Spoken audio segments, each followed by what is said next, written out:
So with that framework, I invite each of you to generate the enlightened intention that by hearing about and later practicing this teaching on the Jyin, we will attain supreme enlightenment for the benefit of all sentient beings equally. So in this booklet, this is the version we have, but I think everyone should hopefully have a link to Eric Signopoulos' translation, because we paused where we were racing the booklet out for a little bit, and then we paused because every time I went to the printer, and it's not the translator's fault, it's totally the editor's fault.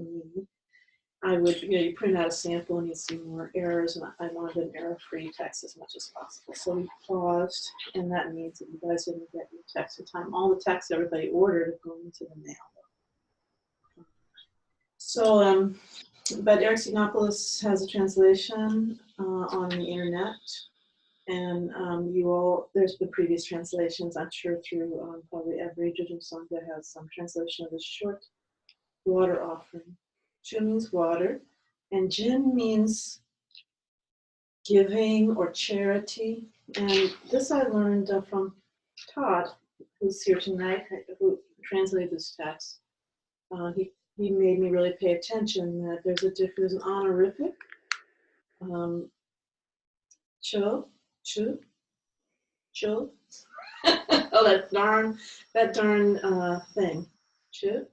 Which is offerings to higher Buddhas and Bodhisattvas and so forth, protectors, wisdom protectors.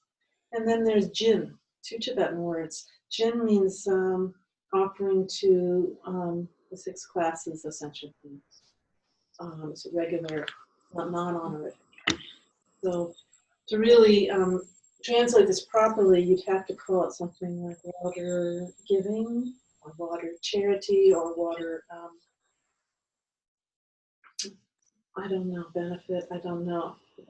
It's in the non-honorific form.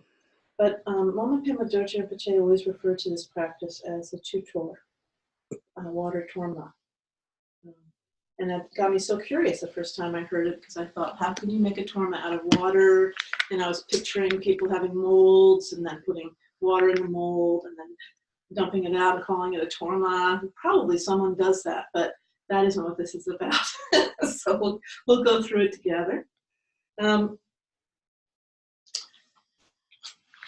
main points of this practice are joining the precious bodhicitta intention with the skillful means of the Vajrayana. And in this case, skillful means ritual. And ritual means using your body, speech, and mind together, so that you bring extra power, because all your body, all the aspects of yourself, your energy, your mental focus, and your speech, I've already said energy, speech, mental focus, and your movements of your body are all focused on one thing once. And this is a really brilliant aspect of the Vajrayana, so keep us 100% engaged with the practice, makes it more interesting, but also, like, in regular education, they say certain kinds of people learn best by seeing teachings written on the blackboard. Certain people learn best from, probably hearing. And then there's a bunch of people who are kinesthetic learners that learn by doing. And then all of us are probably combinations of those things. So the wonderful Vajrayana uses all those aspects to make us really sincerely focus on the practice. And then we're dealing in this practice with purity. Purity is a main theme, both the water element and your offerings, and also your mind. And then generating vast amounts of merit is a very important part of this practice. And with this practice, we're starting into the Troma Nakmo Chit teachings. And some might say it's an odd place to start, because classically, what do you start in a cycle with? Well, you start with the Nundro, and there is a Troma Nundro. But I felt it may just be coincidence because of circumstances, but it has ended up this way that I'm starting with this. And I feel this is like really, really is Mahi. The language in here is not Zopachampo, really on the outside, really high level philosophy and so forth. And it's really brings, I feel it's a nice bridge between the Mahayana focus and bringing us into Vajrayana the next step. So it's kind of it's a pre-nundra, but also post-nundra. So the themes of the whole cycle, trauma cycle, are in this practice, and we'll talk about why as we go along. And there's themes that we will be touching on in each of the four main offerings, the practices that we're introducing in the next month to 6 weeks. So I want to go back to Lama Pema Dorje Rinpoche. I've been a student of Lama Tarchen Rinpoche and Lama Pema Dorje Rinpoche. We're both part students of Dudjom Rinpoche. So in this teaching, which is Dudjom Tersar, that's my main lamas, and they have been really my main in my life lamas. I also have deep respect for Adzam Pela Rinpoche, who is still alive and living in Tibet, but is no longer able to visit. And we're not able to go to the area of Tibet that he lives in. Those have been my main 3 teachers, just for those of you who are, there's someone here new. I know Emma was going to try to come today, and I don't know. So, a lot of Pema Dorje's, I talked with one of his old students, Dorje Kirsten, and because he is a practitioner of this practice. And Pema Dorje emphasized with him that these practices, they're special for Nakpas. So Nakpa or mantrans are the name for serious non-monastic Vajrayana practitioners. And of course, everyone does incense offerings, every monastery is burning juniper in the morning and so forth. But it's almost like it's hidden in plain sight, the importance of working with elements for the Nakpa. Those of us, these are practices everybody can do. All of these, actually, none of them require empowerment. None of them require a loan, but you can get one if you want. And all these offerings are found in the typical Tibetan kitchen. So it's like the people's practices.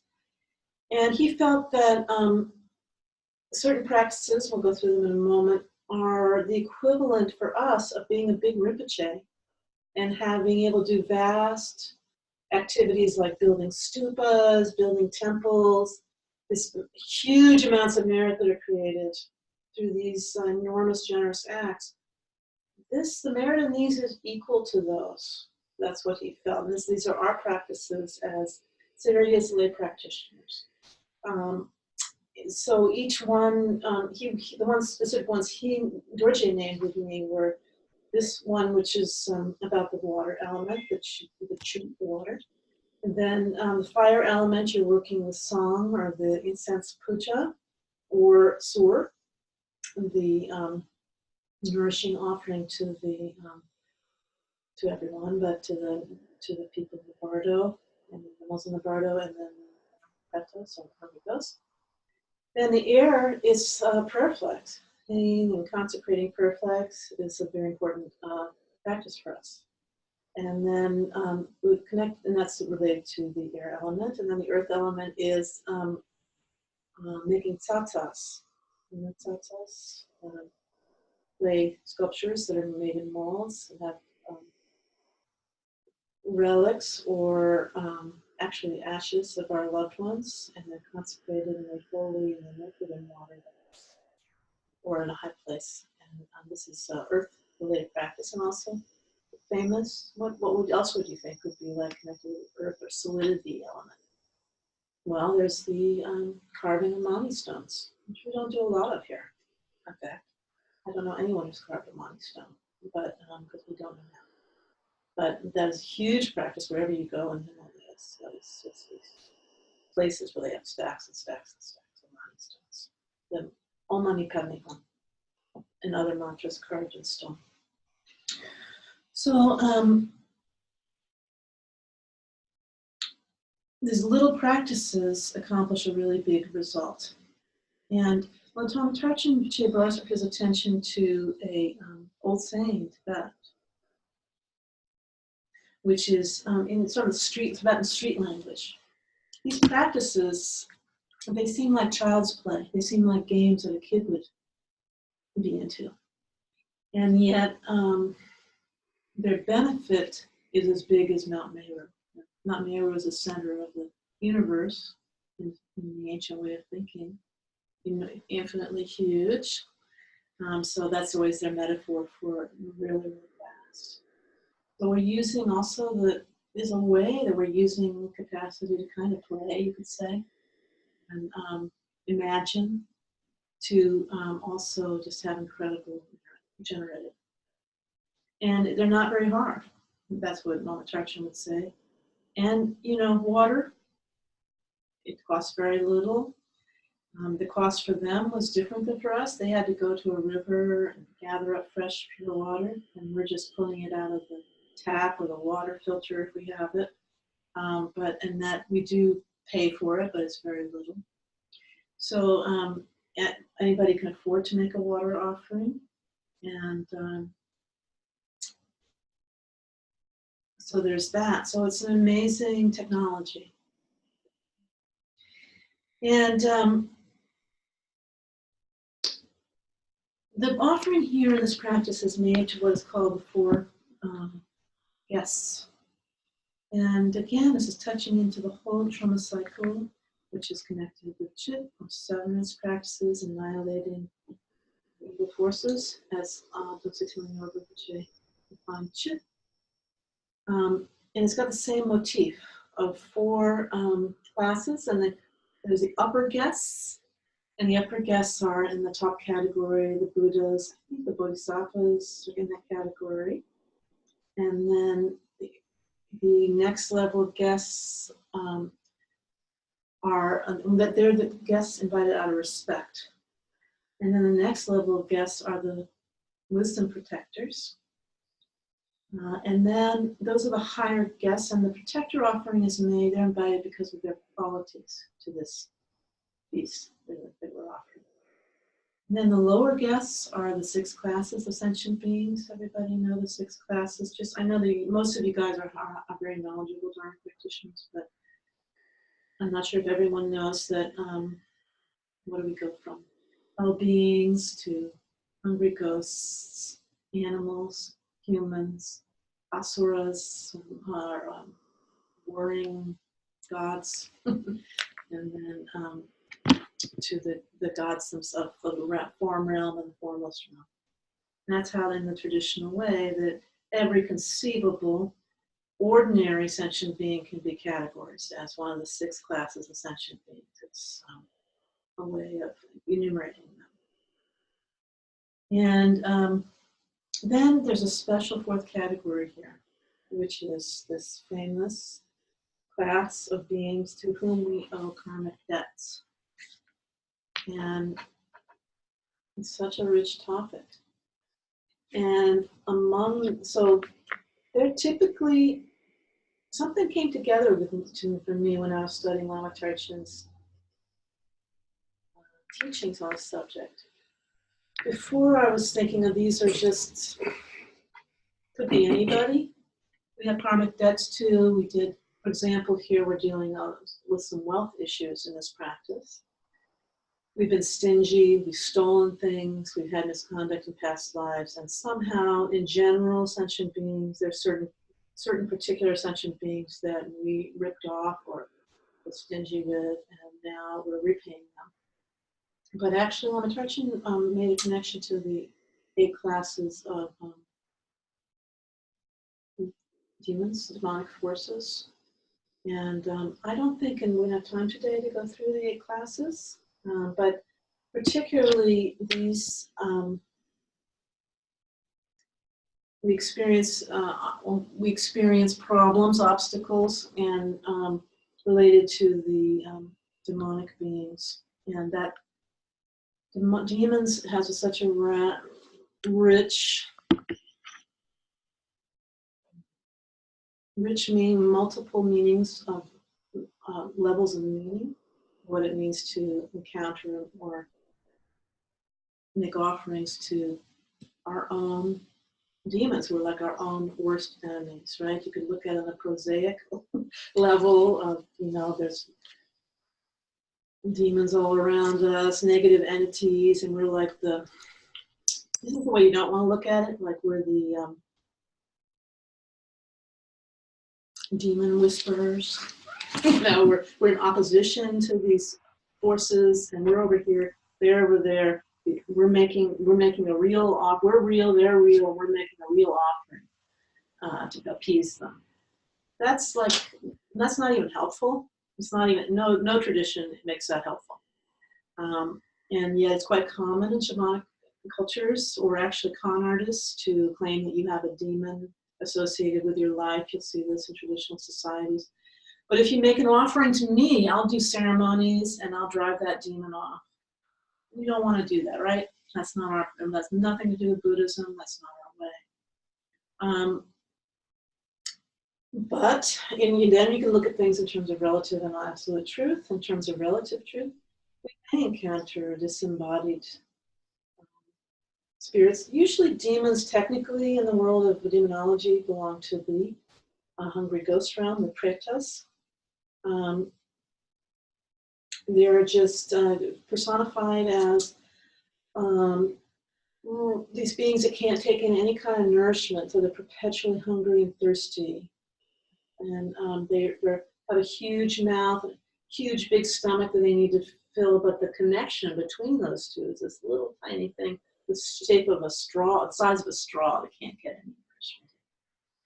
So, and their hands and legs are spindly, they're all malformed and so forth.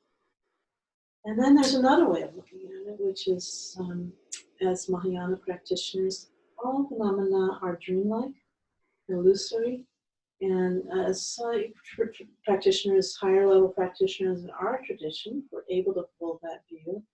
Really, in our everything we encounter in our panoramic sensory experience of the world is shaped by our karma. So it's karmic vision. For sure, it's shaped by being a human with human senses, right? Because a bug, would have a completely different encounter with, say, Donald Trump. We personify Donald Trump as our enemy, which I don't know. A bug, he might be just delicious because he tastes, he's got salt on his skin, and he's a nice place to land on the shoulder, get a nice good view of the room and this kind of thing. So all of it, we as West Coast liberals, we think this is a terrible demon. And other people might see him, so it's completely dependent on our status as humans, and our karmic conditioning has brought us to this level. So so if you can hold that view, any kind of thing we perceive as obstruction, problems, and we might initially see as an outside force kicking our butts, is really projection of our karmic vision, which is we're going to change.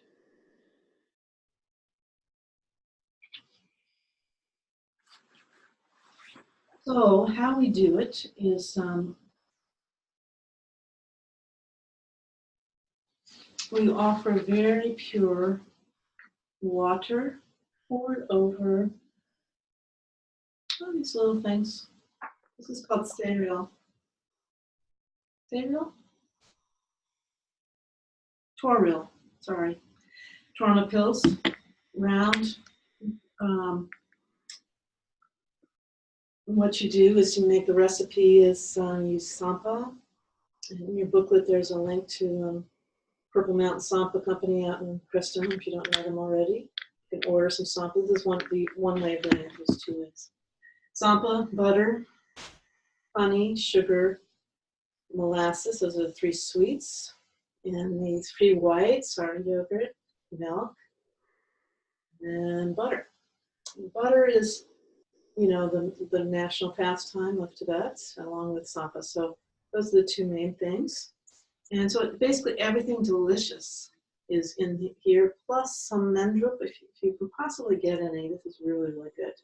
Mendrup or dudsi. I think in ancient times they were two different things, but Lama Pema Dorji told me in recent times they're synonymous. So if you know lamas, ask them for some dudsi. It can't hurt to ask very nicely, especially if you know them, you have a relationship, you have any dudsi, you don't have any around the house yourself, and then use it very sparingly in your fees. So in practical terms, I'm going to say as a one person that runs a ngakchang or knock the house here, it's really nice to have some, because you do these intermittently and then food goes bad. It's great to have some crystallized honey, like they have little pills just in case you run out of honey. And brown sugar contains both molasses and white sugar, the equivalent of, according to Lama Tarchin Pache. So you could just have that as a combo. And dairy, all these days, a lot of us don't actually eat dairy. So it's good to have some powdered milk around the house just in case you run short and you can't run out. Suddenly you do this puja and you don't have it there. I don't know how to make yogurt from a powder. So it would be great. I think you have to have fresh yogurt. And milk is good. So that's a way, and you mix it up, and it's quite, I mean, it's mostly, the shape comes mostly from the butter. Oh, you can have ghee in a jar also, as a way just to make these things hold up, especially if you're in a place like me, I don't eat dairy very much. So just by making it practical for you guys, putting on my apron again.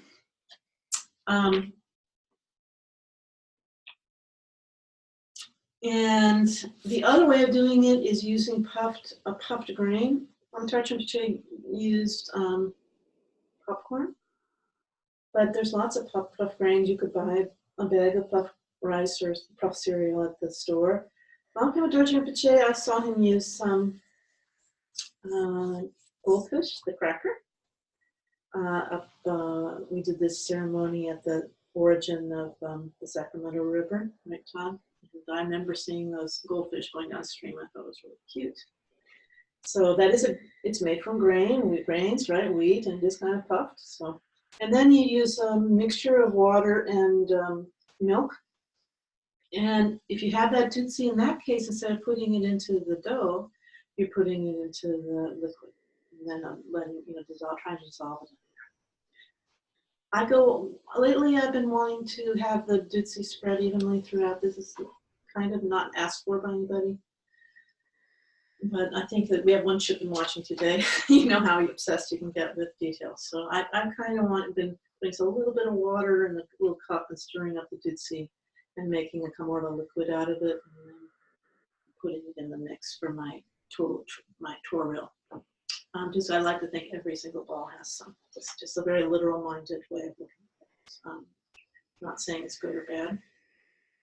So,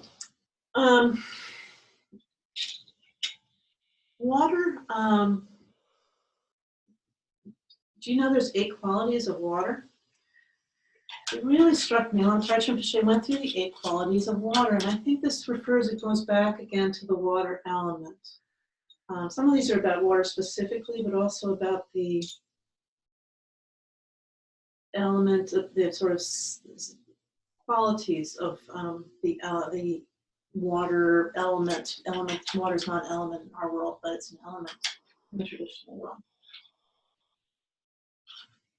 So, coolness, sweet and tasty. A light quality, like the light meaning the opposite of heavy, is smooth, goes down smooth. Good water is good for your stomach. It's fresh, it's odorless, and it never hurts your throat. So that's what he said, the 8 qualities. And that brings up an question for us, like being Americans and related to this very traditional Tibetan practice. For me, it just makes me think, wow, Lama Tarchin Pache memorized this list. I bet it was like the equivalent of us taking science class and memorizing H2O. And so we have a completely different way. There isn't a kid in the world who could name the 8 qualities of, maybe spontaneously they could. But that was like their science. Like this is what water is at its base. It's not reducible beyond that point. And I think that although fundamentally our minds haven't changed, it's good to just bring awareness to the fact that superficially our minds have changed very much from educational background and so forth. And so we should give a little thought to what water is meant. It's all those things are true. What water is supposed to mean in this ritual context. And fundamentally, the most important thing that it means is purity. And purity is one of the, as I mentioned before, what we're driving at with this practice. Everything has to be very clean when you're making the torah. You have to wash your hands. I'm getting a little close. I'm thinking of Christopher out there. Don't breathe on it. And Long Tradition didn't wear a mask, but Chris, you did say in this tape that I watched, this recording, that to be careful not to breathe on it. So we had that come up because he didn't go for all the mask gear.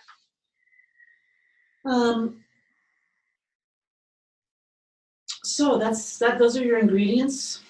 And when you're on a practical level, when you're laying things out, these are called tingsha.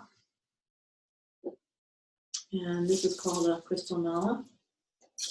Useful to have and not essential. This is kind of essential to the fundamentals of the practice. A spoon. And this is called I'm going to go give you the Tibetan names because some of you might be geeky like me. Gosh, I'm somewhere way back in my 8 pages of notes. Here we go. So this picture, this is, we can talk about alternatives, but this is the traditional setup. It's a very small and inexpensive one. And I would recommend a larger set than this because there's a limit to how much water you can offer in this small container in this small picture. And I find it limiting. So I would, if you can afford it, get a bigger set, or we can talk about alternatives. So we fill this up with very pure, very clean water. Very lovely. It's copper. The highest level offering materials would be gold. If you can't afford that, you go silver. If you can't afford that, use copper. Copper is kind of the middle level, and what you'll see most ritual items are made out of, then nickel and so forth. And there's some levels below, everything else is below that, brass and so forth on down. I think I want to use my grandmother's tea set because a lot of the same parts are here. This is a tripod. Oh, we should go through the names. Sorry, I got distracted. The tray is called, this is called tray. You can see it's very small. It is. That is called a Ngakchang. And the tripod, this is a very minimalistic tripod, is called a Kangsun. And the torma plate on top, I'm calling it a torma plate. It does look like a torma plate, and it is kind of a torma plate. What's this that? I don't say I hate this stand, but it's very fiddly. This is called a Dudjom, he said Dudjom Tersar Water. And then a bigger set will have another bowl that you bring your torah with you, like this bowl that I'm offering. So yeah, I kind of want to offer these are my grandmother's materials.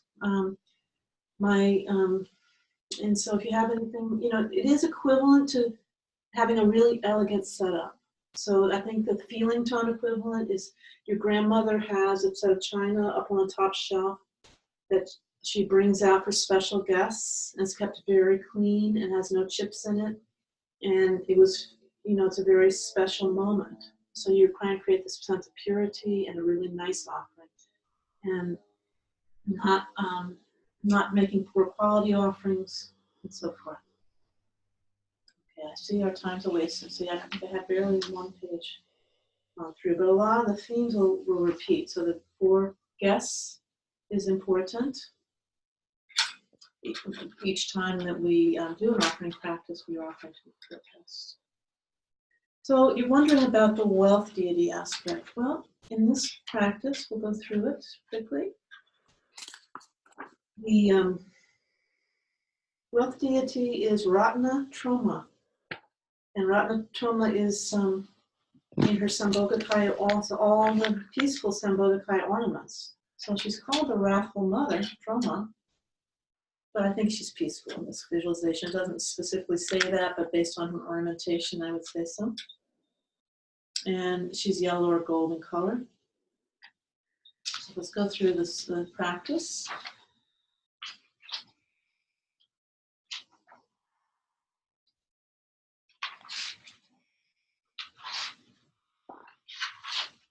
And the practice is called from the treasury of the celestial expanse of Dharmata, and this means it's one of Dudjom Lingpa's mind treasures, Gongter, that arose. It was planted like a seed there in his past lifetime as one of Rinpoche's 84 disciples. This is a term like Rinpoche.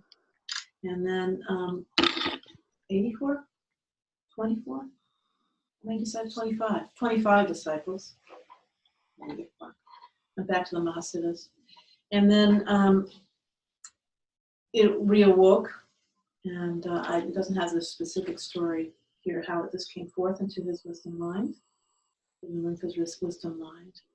And it says an homage to, this is called the Jyin, treasure trove of Amrita, nectar. And you set out a precious vessel in front of you, the precious vessel in front of you, set out the water to be used. Next, go for refuge and arouse bodhicitta, and has its own refuge in bodhicitta, and with, you'll notice the terma markers on it, so that in this case, this verse is not a universal refuge in bodhicitta, but it's specific to this terma practice. And you notice here, until reaching the heart of enlightenment, we take refuge in the three jewels. In order for all beings to thoroughly complete the two accumulations, we will exert ourselves in offering and giving. So offering to the higher and offering to sentient beings and our karmic predators. So instantly I become Ratna family Torma, Bikini Torma, yellow, beautiful, with all the marks and signs, and adorned with the Sambhogakaya ornaments. In standing pose, my right hand holds a jewel, that's here, and this I wouldn't have known unless I watched the videos. The left hand is in the mudra of supreme generosity. Now, supreme generosity, Choki Jyin, Chok Jin Yi Shakye,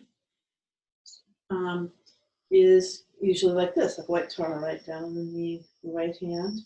But here it is not, it's like this. So you're holding, she is holding a jewel here, and then this mudra here is, and your fingers are like 2 inches open, and your fingers are spread. Yeah, very good. So, here, there's Om Ah Hum. He didn't specify whether it's vertical or horizontal, but on the palm.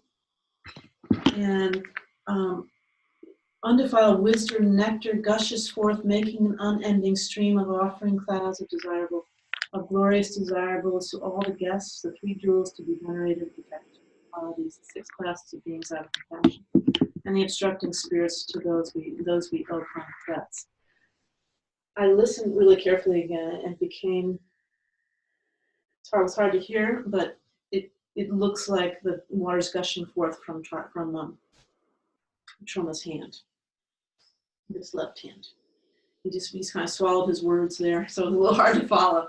But it goes along with the often Zambala's hand. This is a short Chujin, it's a long Chujin, the Torma cycle with Zambala. Oh, actually, Buddha, Shakyamuni Buddhist, I think he's got his hand going. Not that familiar with that practice. So in this practice, Om Ah Hum is coming out. Beautiful. And then we are to insert the names of the 4 Tathagatas. And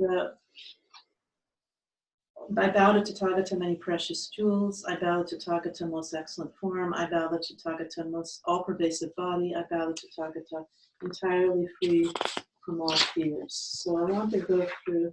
Lama Tarchen Rinpoche was not one who taught about the meaning of mantras or repeated verses, hardly at all. That wasn't important to him. And Lama, in general, with mantras, Lama Pema Dorje felt that the meaning was not important. Struggling, having a scholastic understanding of the meaning of each word. I did look it up to the mantra that follows, but really having faith was much more important. Just believing in it. So, Tathagata many jewels Rinchen Mongla,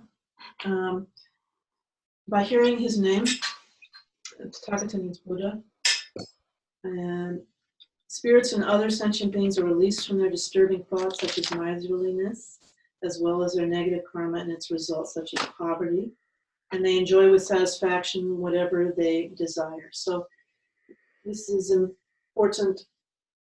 The water actually isn't, it is gushing out now, I guess. Anyway, as Buddhas or sentient beings experience the nectar flowing forth, it becomes anything that they would enjoy. So I don't know what it is that Buddhas enjoy or protectors, but for a hungry ghost, for example, here sort of the prime example we use in this practice, you really want water that you can take in. When that water is presented normally to hungry ghosts, they can't take it in. It seems like acid. It has all the opposite qualities of the water. Nourishment, the torma, they can't, their spindly little neck won't let them take it in. But through, I think, the transformation of doing this invocation or praise to these four Buddhas, and then the subsequent mantra, this becomes receivable by our pretas. So each of the six realms beings receive whatever they need. Like sky is full of enjoyments. In the hell realms, people, they get rain. Cold realms, it warms up. Humans get millions and millions of dollars. Maybe they like that kind of thing. Asuras, the wars all stop. Think that way. Then Buddha, most beautiful form, Zukza Dampa, by making praises and hearing that name, all beings are free from their miserable bodies and acquire perfect, strong bodies. Pretas in particular, they have really deformed bodies, as we've talked about, and that's how their experience is, and that's how our experience is of them, if we have any experience of them, usually. They're really unbelievably ugly.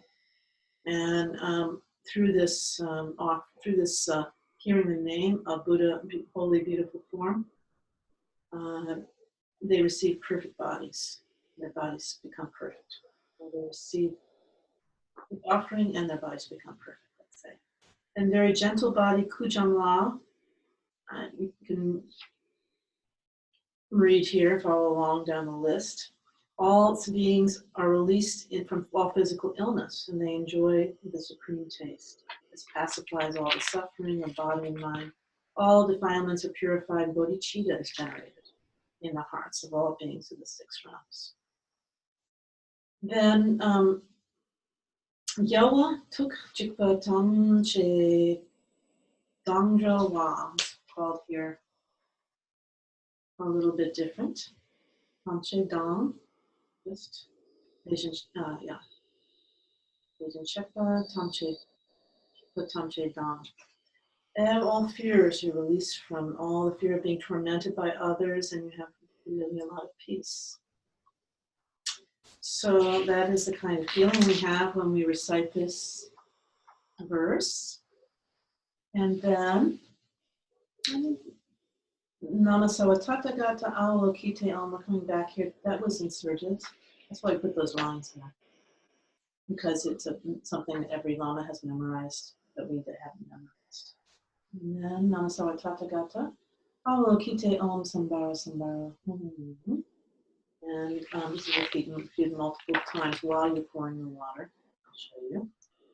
I know our time is coming short, so it's all right. It only takes 10 minutes to do the abbreviated form. So did a lot of research on this, and Sambara is short for Sambara Shila. Little Sambara Shila. Meritorious virtue. You know, virtue, merit is punya. So it's it means it's virtue, or merit from virtue, merit from virtue. You know, all Tathagatas. Avalokiteshvara is not Avalokiteshvara. I understand it. It's see me. You know, like look at me. And then, so it's sort of an homage. All Tathagatas, look at me. Or look. Then Om Sambara Sambara Hom is Om. We're making virtue. We're making merit, merit, virtue, virtue. Home, so be it. And this is a multiplying mantra, so that all our small amount of offering here becomes multiplied and vast, like it takes up the whole universe. And we're doing that visualization. First few times through it goes very quickly, and you may not be able to elaborate on the visualization, but Rinpoche says here, the key point is mostly mental focus or the visualization. So we really do need to, and the mental focus, from in my experience of doing the practice, I'm just going to do a side note here, from having done this a lot lately, is really intense bodhicitta and trying to save and compassion and love for all sentient beings, 360 degrees equally, really bringing that forward. And doing these physical acts really helps that bodhicitta blaze. At the same time, you can also see your weak areas, areas that need to be developed. It seems like, for me, my experience, and this is sort of setting this one outside in Charge Rinpoche's and Rinpoche's teaching, but as we're talking about our beings, it also shows you where there's like, if your bodhicitta is like blazing light coming from your heart, if we could use a metaphor, little chinks in it, you know, where are we prejudiced against some group of sentient beings, and what is this bringing up for us? What's a more likely so-called demonic side that we are nurturing and supporting here, freeing, liberating, really helping. So we're helping ourselves, we're helping all sentient beings. And I think we should do the practice. I want to point out that then we, you know, after this, we do, what are we going to call that? We'll be pleased by this offering.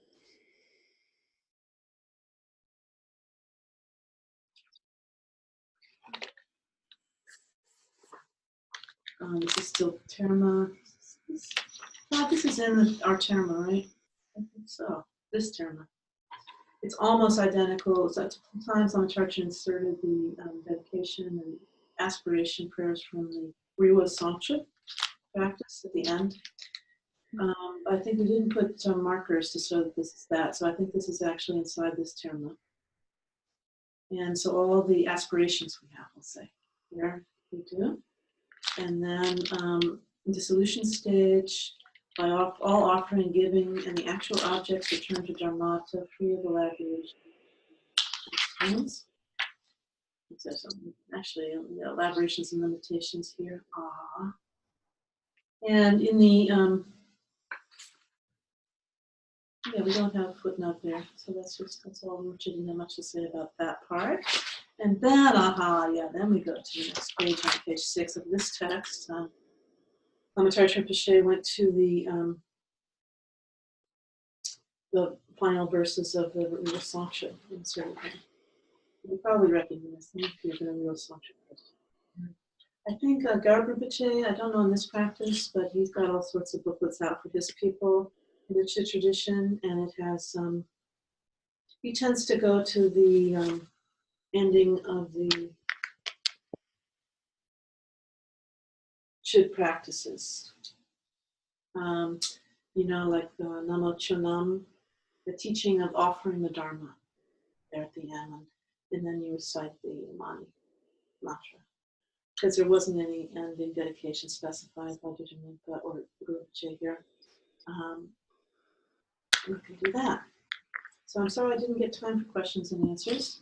I think maybe we have a minute at the end. Let's go through and do the practice. And we'll continue with the overarching themes next week when we do the, is this sort of next week? Yeah, I think so.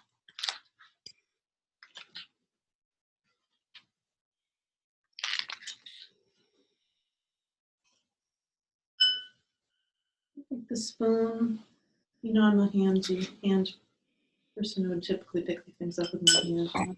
She uses a spoon.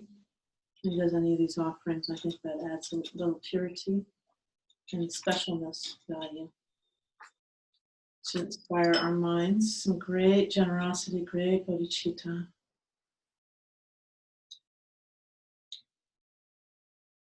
And it's quite beautiful on the water. Flows over these Toro. I don't think you're going to be able to see it really, but it makes a little waterfall. And just a beautiful kind of bevel look on the Toro. Dudjom Tersar Chiki Bar Concise Capsuchi Drokon Suni Rabzo Chir Chudon Chinla Sunpai Chan Dudjom Tersar Chiki Bar Concise Capsuchi Drokon Suni Rabzo Chir Chudon Chinla Sunpai Chan. Until reaching the heart of enlightenment, we take refuge in the three jewels in order for all beings to thoroughly complete the two accumulations. We will exert ourselves in offering and giving.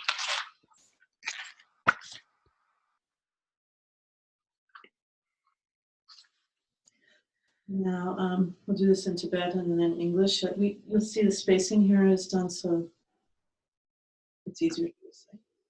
Ramni ke chinki chinmiki kanda toma sema sanan pejinki zeching onto zope cheki kente shempe tamki zumbe shaye nabuda yonshun chingi shakye tungu omkar amar hom chingi sempale zakme sheki tutsi charcham pompampe kunshu siju kampo yunten riktuk ninje Gerin and Chapki, Dronam, Tam, Shaki, Chayundu, Chimpe, Chandang, Dugu, Payangun, Niche, Par, Choar.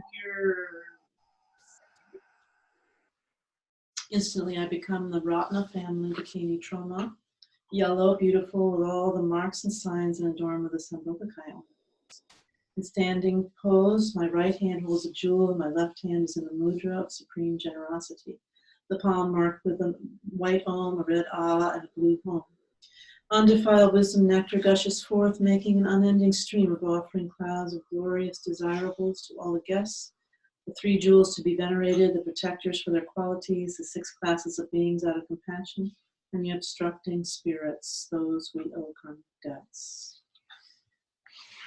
Dejin Shekpar and Shimanga Chap Salon, Dejin Shekpar.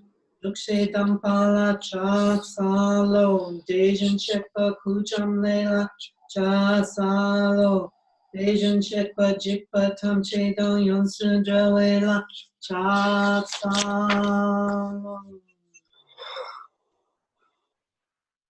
Namaso Tatai Katao Kite Om Sambara Sambara Om Namaso Tatai Katao Kite Om Sambara Sambara Om Namaso Tatai Katao Kite Om Sambara Sambara Om Namaso Tatai Katao Kite Om Sambara Sambara Om Namaso Tatai Kata Kite Om Sambara Sambara Namasawa Tata Gatambai. Sorry, Namasawa Tata Gata Awa Kite. Let's go get one. Kite Om Sambara Sambara Namasawa Tata Gata Kite Om Sambara Sambara Hum Namasa Tatai Gata Volokiteyom Sambara Sambara Hum Namasa Tatai Gata Volokiteyom Sambara Sambara Hum Namasa Tatai Gata Volokiteyom Sambara Sambara Hum Namasa Tatai Gata Volokiteyom Sambara Sambara Hum Namasa Tatai Gata Kiteum Sambara Sambara.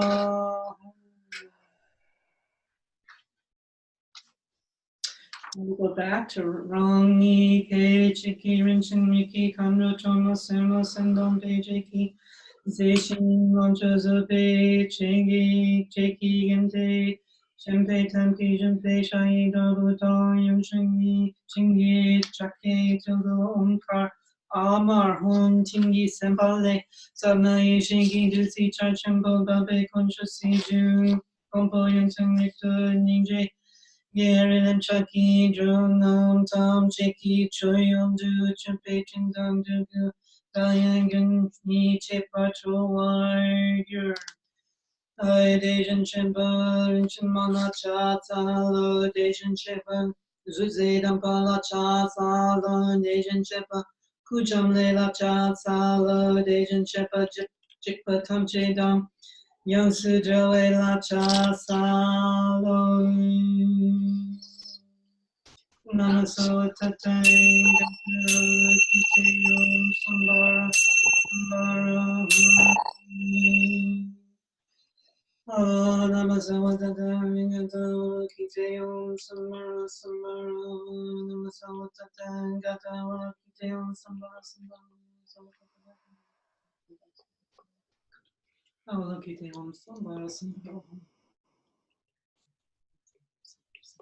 I think you got that. Before I said went back to Ron Chiki. I should have put my on here. It's like real function, right? Okay.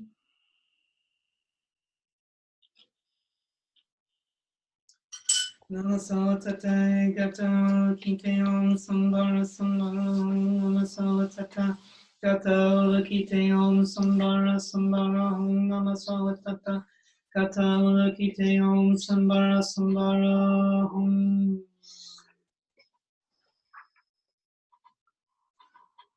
You can do it after. He wasn't so specific. Do the Chisha.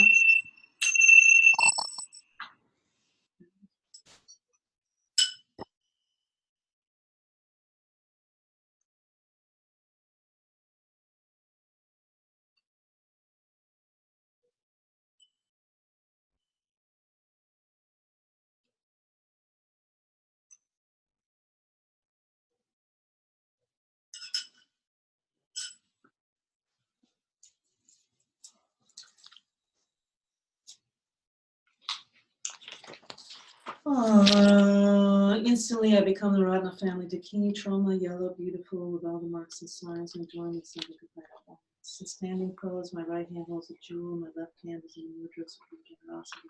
The palm marked with a white arm, a red arm, blue palm. Undefiled wisdom nectar gushes forth, making an unending stream of offering clouds of glorious desirables to all the guests. The three jewels to be venerated, protectors for their qualities, the six classes of beings out of compassion, and the obstructing spirits, those we owe karmic. Dejin Shekpa Shimala Cha Salo, Dejin Shekpa Tunje Dampala Cha Salo, Dejin Shekpa Kujam Lela Cha Salo, Dejin Shekpa Chikpa Tamche Don Yosu Joey La Cha Salo.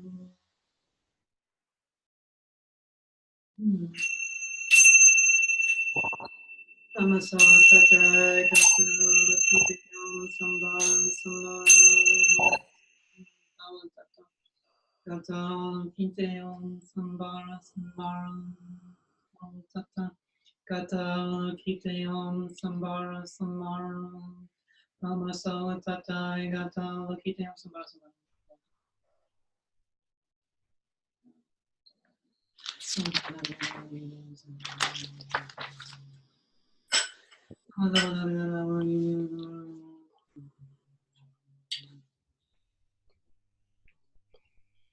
Okay.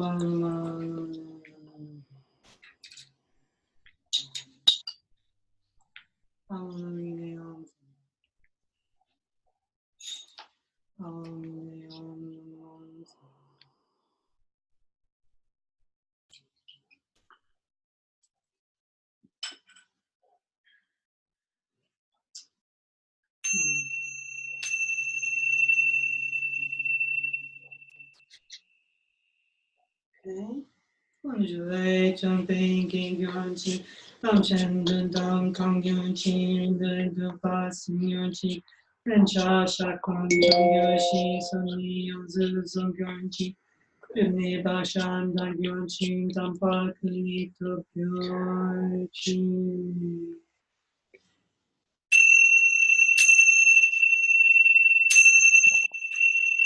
May the three jewels be pleased by these offerings. May the sacred bond with the oath-bound ones be restored. May the wishes of 6 kinds of beings be satisfied. May harsh grievances of those who are chronic debts be rectified. May 2 accumulations be perfected. May 2 obscurations and habitual tendencies be purified. May 2 sacred kinds be attained. Jyin yo tam che kong ching ni chu da da wa.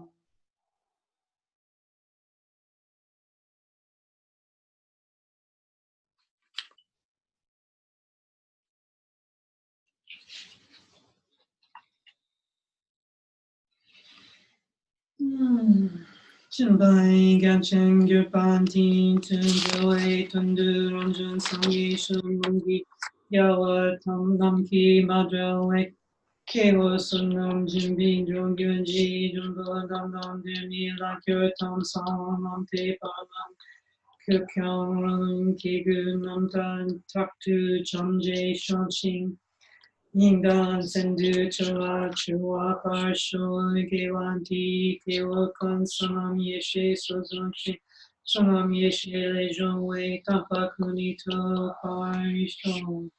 Rinpoche went back and did the first 4 lines of the dedication again.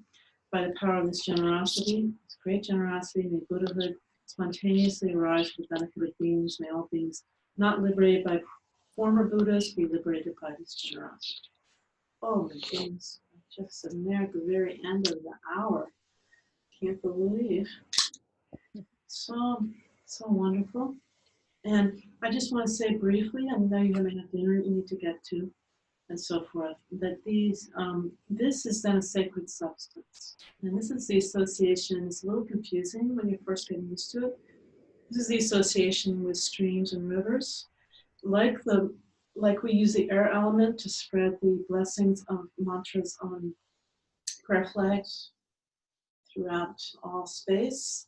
We're using the water here by putting in especially at a spring or in a creek, a river.